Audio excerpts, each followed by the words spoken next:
السلام علیکم مینوال په دې هیله چې ټول به روغ او جوړ اوسئ. زموږ چینل ته په خیر راغلی. هر ډول معلومات زه نن اپلیکیشن سره راغلی یم چې هغه اپلیکیشن د لکه سکرین باندې کوم اپلیکیشن ته انسټال کړی او تا سره حافظه کې نه وي، نو موږ څنګه کولی شو سکرین څخه حافظې ته دغه اپلیکیشن ولیکو یا میموري ته ولیکو.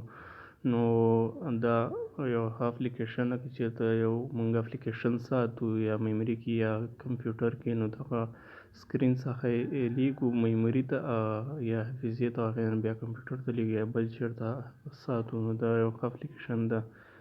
د اپلیکیشن نوم ده آف بیک اپ اینډ ریسټور. نو دا اپلیکیشن نور اپلیکیشنونه چې دي موبایل حافظې ته لیږي. نو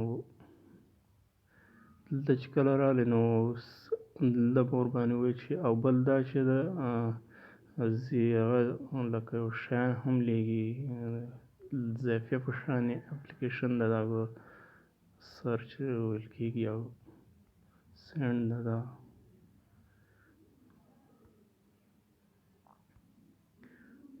لکه چېرته یو شی چا سره شریکوي هم لکه اضافي هم نه وي، د اضافي په ځای کار کوي.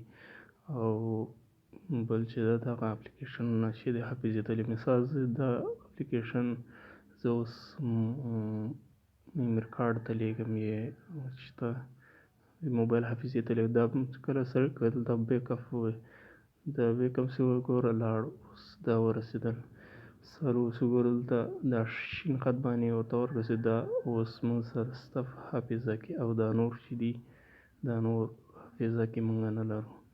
نو اوس به راسو بیک ورشو راغلی که نه، دلته ګوره دا فولډر د دې اپلیکیشن ده چې دې هغه ته راځي، همدې کې سیو کېږي. دا ګوره موږ سره دواړه راغلي دي، هغه سکرین نه دلته سیو شول.